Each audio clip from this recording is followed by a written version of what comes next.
Chapter 12. Have you ever heard a house groan? That old creaking sound that makes you think, or reminds you that you're not alone at night? The sound of old wood warping against itself under the weight of its own presence. A scream is nothing like that. It's the culmination of every argument, every cry of anguish these walls have ever heard. Every sentence that is broken by anger, every wild thought as you walk away, slamming the door behind you. Thousands of harsh words and hateful things, some my own, and some I didn't even recognize, shattering on the air like a rock through stained glass. Each echo from each corner a different conversation, cranked to unbearable volume, as what passed for a house screamed in protest against my having any kind of hope. "Please," I groaned, twitching an ear at the verbal abuse. "I live with Daisy.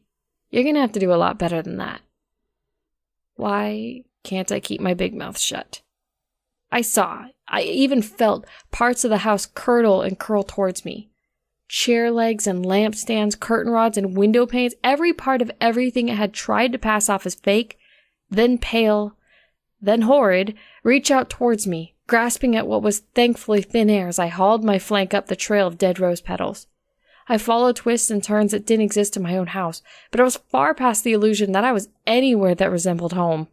I ducked and dodged well enough to make a Pegasus proud until I came to what looked like the finish line, a point where two walls narrowed into a small gap but didn't close. Part of me wanted to come to a screeching halt, the other part still had ears and other senses that were rather insistently reminding me that the house was trying to eat me. So I kept running. I saw petals fly out of the crack and wither in the air, lasting just long enough to rekindle the hope that the house so sought to punish me for. And, as is natural in these situations, or so popular fiction has taught me to believe, I tripped on something. Sparing a glance back, I see a fleshy, decaying vine that extended past the last doorway I had ignored, wrapped around my ankle and intent on pulling me back. Even as it dragged me slowly across what I really wanted to believe was just wet carpet, it murmured. Somehow, it was loud enough to hear over the cacophony of spiteful words. Feed. Eat. Hunger. I don't know if I'd somehow become desensitized to the horrors around me, or if it had simply run out of ways to surprise me, but I was more angry and rather incensed than afraid. "You might look like some dead flesh, but I know a vine when I see one, and Mama's hungry." I reached out with the rest of my hooves and pulled the vine up close like a horrid snuggle buddy before tearing a huge chunk out with my teeth. It tasted like blood and bad decisions. Not bad enough, as the vine recoiled and shrieked its way back into the corner of Celestia knows what. I didn't stick around long enough to find out what, and turned around, running for the crack. Diving into that small space felt an awful lot like losing consciousness. However, I quickly realized that's just what I was doing. I awoke to a familiar sight. A hospital bed. Actually, the same hospital bed that I'd woken up in earlier in the week. Of course, the contents were a little different. It included more ponies than last time. My roommate Daisy, leaning over the metal guard on my left, looked about as concerned as she always does, which was no small comfort. Octavia and Vinyl simply stood at the edge of the bed, sharing the same concerned look, but showing some relief at the fact that I'd woken up. Even Ditzy had come to visit. She was sitting by the window, staring happily into space.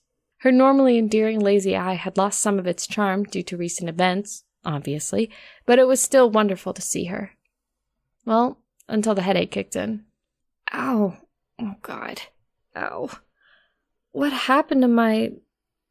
everything? Even my throat hurt, which made sense given how I hadn't technically been out of the hospital for more than a couple days after making it bleed in the first place. Vinyl raised an eyebrow over her rather large glasses, which in of itself was an impressive feat. "That's kind of what happens when you scream yourself stupid and pass out onto a coffee table," she explained with no lack of snark. "I mean, you kind of put Daisy to shame." Octavia rolled her eyes at her roommate's lack of tact, something I was more than amicable to considering the circumstances.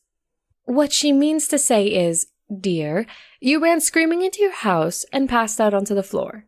You hit your head on the way down, and you've been here for the last few days." "Few days? What?" I've been running the gauntlet through Tartarus for the last few days. I mean, did Twilight come back? How did I get out of that hell house? I mean, where did you guys even find me?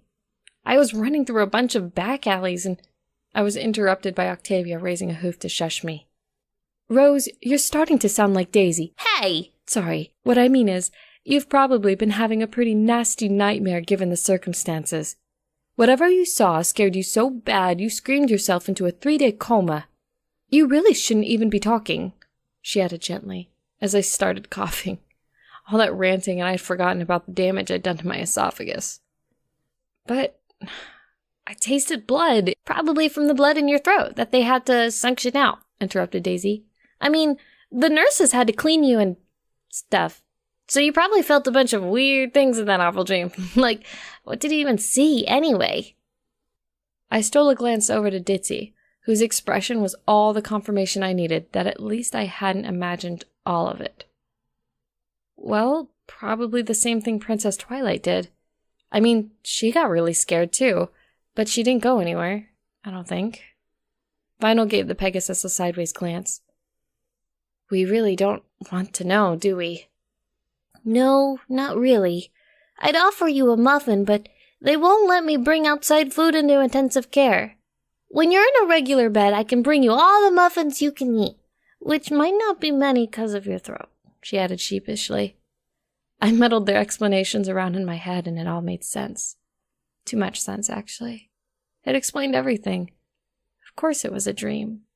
I mean, I could probably ask them about anything, and they'd have a good answer for it. Except, what about Zecora? I saw her in my dream, too, and she explained a lot of stuff I'm pretty sure my subconscious wouldn't have drummed up on its own. Plus, she didn't rhyme the entire time. I think even in my dreams she'd find a way to rhyme everything. Even oranges, I said with no lack of doubt. The girls all looked at each other, then Daisy sighed, dipping her head to her chest. Oh, Rose, come on.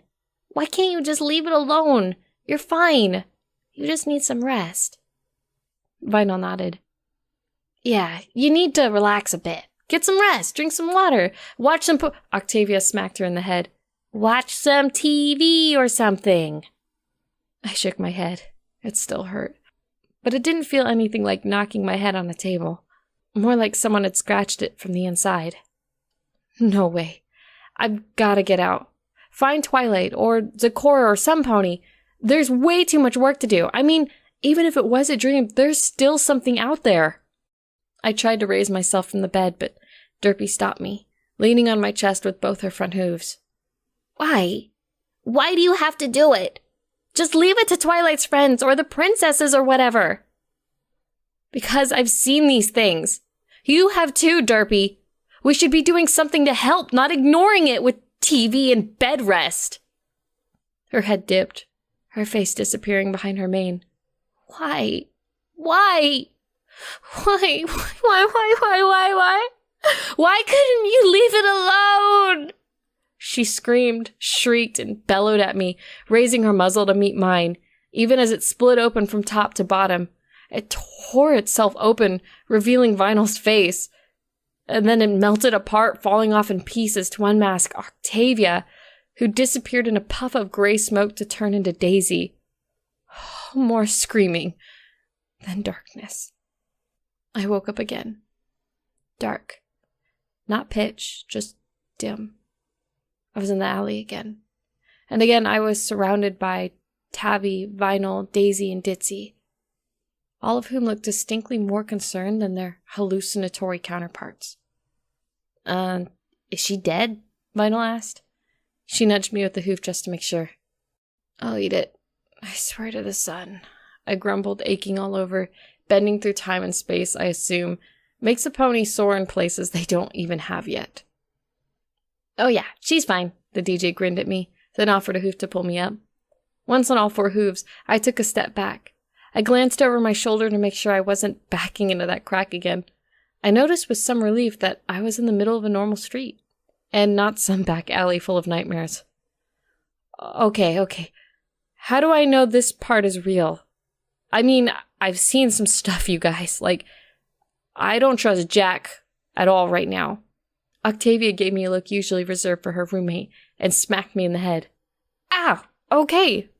Okay, you're real sweet, Celestia. Ditzy waved a wing at me. Okay, we need to leave. Like now. I didn't want to hang around long enough to find out why. I know it isn't kosher, but I want to fast forward a few days. To say that nothing happened would be an optimistic lie, but in comparison to the events of the first few days, it was rather tame. We all ended up staying in Vinyl's place, far away from town.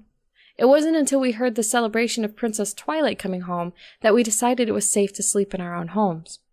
They wouldn't go into detail on what happened, and given my own experiences, I didn't blame them. We were all at the town-wide party, courtesy of Pinkie Pie, sitting around a table with Twilight and her friends, sharing our own experiences. We talked about things that most of the other ponies in town wouldn't have understood, building a kind of camaraderie around surviving whatever the hell it was that had decided to torture us for so long. So you were trapped in a living, dead house or whatever? Blech! Exclaimed Rainbow Dash. She shook from tip to hoof in disgust. That's just... ugh. I mean, we saw some weird junk, but that's just wrong. Twilight shook her head. It seems to be a common theme with these things. Death and disease seems to follow them around. Either that or they drag it with them, Spike offered. The princess raised an eyebrow at him. That's not a comforting thought, Spike. He looked up at his caretaker with a mouthful of cupcake. He swallowed loudly and retorted, Oh, and everything from the last week was? I giggled at him. Oh, for sure. It was like a warm, fuzzy blanket of regret. I got a laugh out of that from almost every pony. It was kind of a warm, fuzzy feeling, actually, compared to everything else. I spared a glance around the table in sentiment when I noticed something unnerving. Ditzy was looking at me, smiling, with both eyes. Ditzy? What? She looked confused for a moment, then smiled. Oh yeah, I haven't seen them since Twilight got back, so I don't have to look around for them anymore. Also, I totally forgot, she said, pulling out an enormous basket from under the table. I promised you muffins! I sighed in relief and reached for the basket. My hoof bumped into Vinyl's as we reached for the same pumpkin muffin, and I smiled sideways at her. She grinned back, meeting my gaze. With only one eye. The other was looking at the basket of muffins. Or rather on top of it.